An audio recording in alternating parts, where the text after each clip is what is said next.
भगवान कहाँ होगा, भक्त नहीं होंगे, भगवान कहाँ होगा। भक्त हुए लाखों और भक्त बिगड़ते हैं। भक्त हुए लाखों फिर भक्त ही डरते हैं। भक्त हुए लाखों और भक्त बिगड़ते हैं। भक्त हुए लाखों फिर भक्त ही डरते हैं। पर हनुमान जैसा बिना फाड़ के ही दिखा दिया है, भगवान प्रकट हो गए। पर हनुमान जैसा कोई भक्त कहाँ होगा। हनुमान जैसा कोई भक्त कहाँ होगा। जब भक्त नहीं होंगे भगवान कहाँ होगा। जब भक्त नहीं होंगे भगवान कहाँ होगा। दानी हुए लाखों और दान बिगड़ते हैं। दानी हुए लाखों और दान बिगड़ते हैं।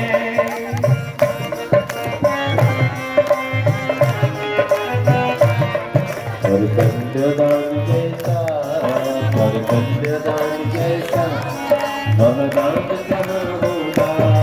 जब भक्त नहीं होंगे भगवान कहाँ होगा।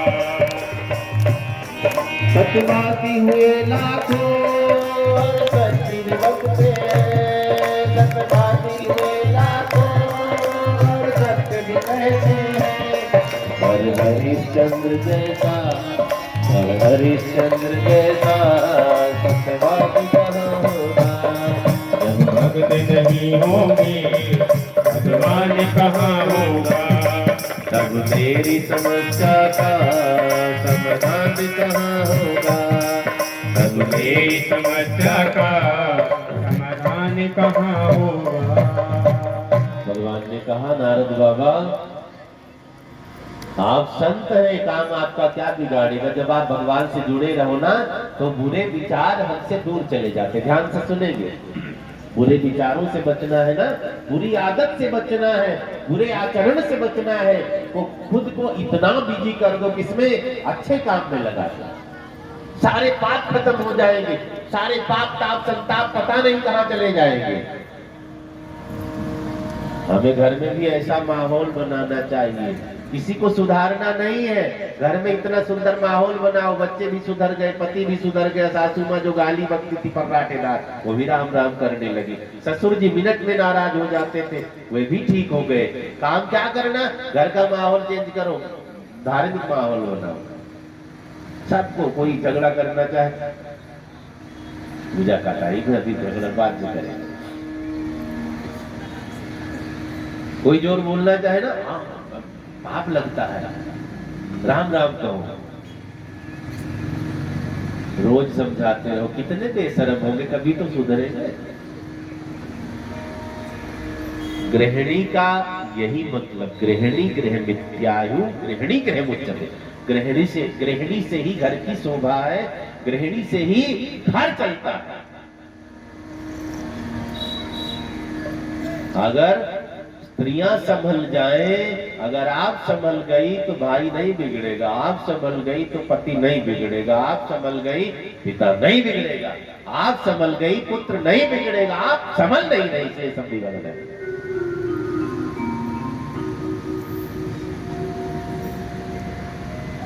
आप ध्यान देते, घर में माहौल सुंदर सा होना चाहिए, लेकिन दिन भर झगड़े वाला माहौल बना रहेगा तो क्या होगा।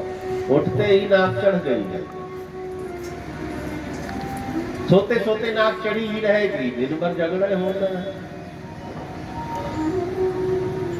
गुस्सा सबको लगता है कि नहीं।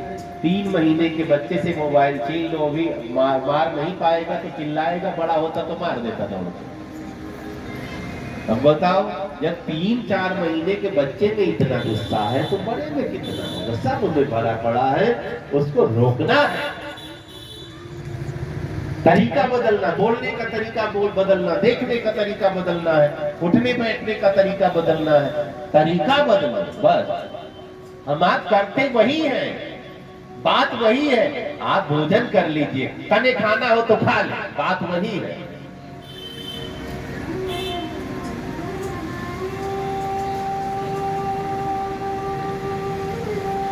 किसी के घर में मेहमान आ गया, अब सुबह खातिरदारी खूब हुई, बढ़िया तगड़ा भोजन हुआ। अब लड़की से पिता ने कहा जब शाम का भोजन बनाना हो तो मुझसे फिर पूछ लेना। मेहमान के पास बैठा था वो, लड़की आई बेचारी, पापा शाम को क्या भोजन बनाऊं, क्या खाओगे शाम को? अब पिता लड़की को डांटने लगा, दिन भर भोजन करूंगा, राक्षस हो गया हूं क्या? जब देखो तब खाना, जब दे अभी सुबह तो खाए थे 4 प्रकार की सब्जी और रोटी पूरी सब्जी सब खाए थे, कचौड़ी खाए थे, राक्षस समझ लिया, दिन भर भोजन दिन भर भोजन। रिश्तेदार से पूछ लो ये क्या खाएंगे, और रिश्तेदार ने भी हाथ जोड़ लिया, अगर कहूँ खाऊंगा तो मैं भी राक्षस हो गया, मैंने भी सुबह खाया था।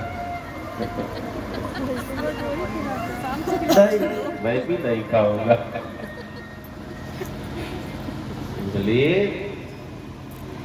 हमें घर का संस्कार, घर का माहौल बदलना है। घर में पूजा पाठ वाला धार्मिक माहौल बनाओ, सब सुधर जाएंगे, सब अच्छे हो जाएंगे। धर्म पत्नी का अर्थ गुरु जी करते थे, जो पति को, परिवार को पतन के मार्ग से हटाकर अच्छे रास्ते पर लगावे, वही धर्म पत्नी है। बाकी तो दूसरी जो पति के ऊपर रात दिन तनी रहे वही भी पत्नी होती, ऐसा नहीं वैसा नहीं वैसा नहीं ऐसा नहीं। भगवान शंकर पार्वती जी से कहते हैं, देवी नारद जी वहां से निकल पड़े। भगवान ने सोचा ये संत हैं, अगर ये बिगड़ गए तो सृष्टि का विनाश हो जाएगा। धरती पर जब तक संत है धरती कभी खत्म नहीं होगी, ध्यान देना। भगवान की भक्ति जब तक है, भगवान की कथा जब तक है धरती पर, तब तक कलयुग असर नहीं करेगा। हम रोज चारों युगों में जीते हैं। अच्छा सोचो तो सतयुग द्वापर त्रेता में जान लो जी रहे, बुरा सोचो तो जान लो कलयुग में जी रहे। रोज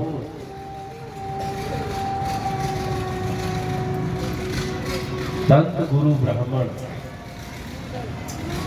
इन्हें हमें सम्मान देना चाहिए। क्यों?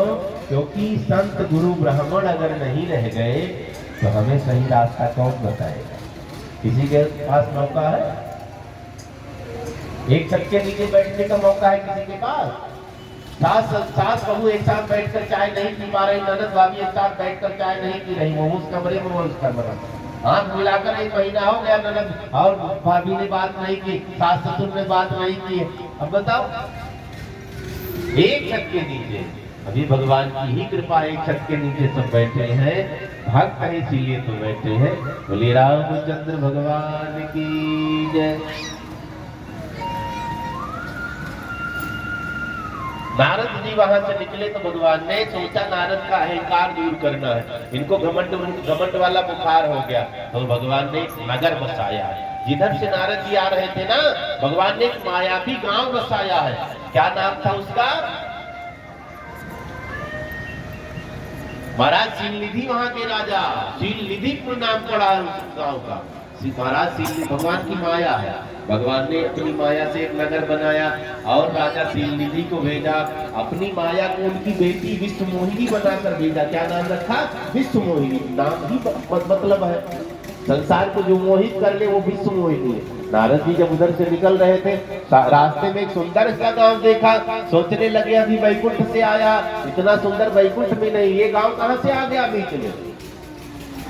नारद जी गांव में उतरे, जबकि संत सुंदरता नहीं देखते कि कौन कितना सुंदर है, उन्हें तो ये देखना कौन कितना भक्ति करता है, बस सीधी बात।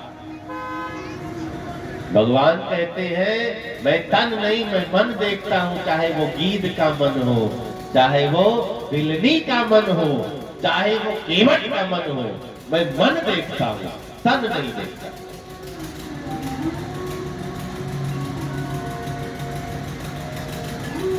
सुंदरता देखने के लिए नारद जी उतरे, समझ लो मन में काम बैठा। सुंदरता देखने का मन कहे तो समझ लो मन में काम लोभ बैठ गया है। नारद जी गांव में गए तो लोग भी बड़े सुंदर हैं, नगर सजाया जा रहा है। लोगों से नारद जी ने पूछा भैया क्या है गांव में नगर सजा रहे? लोगों ने कहा कल विश्व मोहिनी का स्वयंवर है। विश्व मोहिनी ये कौन सी है? राजा की पुत्री है। नारद जी ने कहा पता लगाता हूँ। पहुंच गए राजा के दरबार में। सीलनिधि ने देखा महाराज नारद पधारे, दौड़ करके प्रणाम किया, अपनी बेटी को बुलाया विश्व मोहिनी को, उससे भी प्रणाम करवाया। नारद जी से कहा बेटी का कल स्वयंवर है बाबा, कैसा घर बर मिलेगा थोड़ा बता दीजिए। अब नारद जी हाथ देखते हैं, फिर मुंह देखते हैं, फिर हाथ देखते, फिर मुंह देखते, मन में काम बैठा है, सोचते इसका ब्याह मुझसे ही हो जाता है। नारद जी से बार बार सीलनिधि ने कहा बताओ कैसा घर बर मिलेगा। नारद जी ने कुछ बना करके बता दिया है। वहां से उठकर निकले, मन में राजकुमारी बैठ गई, काश इसका ब्याह मुझसे हो जाता। लेकिन अब बड़ी बड़ी दाढ़ी, बड़ी बड़ी जटाएं कहाँ पसंद करेगी राजकुमारी। नारद जी को चिंता हो गई। पहले जब चलते थे नारद जी तो गाते बजाते चलते थे, वीणा बजाते, करताल बजाते, नारायण जपते। लेकिन आज वीणा बजनी बंद हो गई, नारायण जपना बंद हो गया। पिताजी के पास पहुंचे, पिताजी ने पूछा बेटा क्या हुआ, उदास दिखाई दे रहे हो, भगवान का नाम गाओ। नारद जी ने कहा नहीं अच्छा लग रहा है। क्यों, क्या हो गया? जप तप कछु न होई यही काला, हे विधि मिलहि कवन विधि बाला।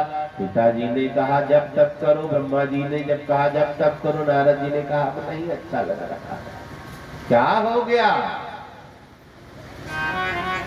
जब तप करो मन को शांति मिलेगी, अब शांति नहीं, अब तो बाला चाहिए, सुंदरी चाहिए, ब्याह करना है मुझे। कोई विधि बताओ। हे विधि, विधि माने ब्रह्मा, हे विधि वो विधि बताओ जिस प्रकार से मुझे विश्व मोहिनी मिल जाए। ब्रह्मा जी ने कहा बेटा चक्कर में न पड़ो, बड़ा जंजाल है, शादी करके जो करता है वो फंस जाता है। ये लड्डू इतना भयानक है, जो खावे वो भी रोवे। मीठा है लेकिन बाद में कड़वा लगता है, जो ना खावे वो भी रोवे।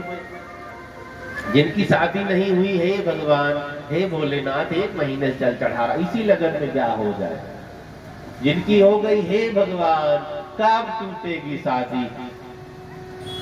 कई लोग तो रोज धमकी भी देते, मैं भाग जाऊंगा, मैं नहर में कूद जाऊंगा, मैं रेल के नीचे कट जाऊंगा, मैं पंखे में लटक जाऊंगा, रोज धमकी देते रहते। कितनी मूर्खता मन में।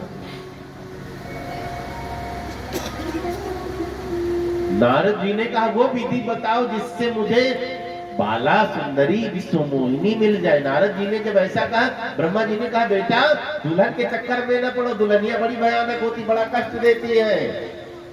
एक जगह लड़की की विदाई चल रही थी, ध्यान से सुने। तो बूढ़े दादा अपने पोते को कंधे पर बिठा कर लेकर गए, चल दुल्हनिया दिखा करके लाता हूँ। गया दुल्हनिया देखने, कंधे पर बैठा है, तो लड़की की विदाई हो रही थी, पुरानी बात है, सारे रो रहे थे। लड़के ने पूछा, आदत होती है बच्चों की, दादाजी हाँ क्या हुआ, सब रो क्यों रहे हैं?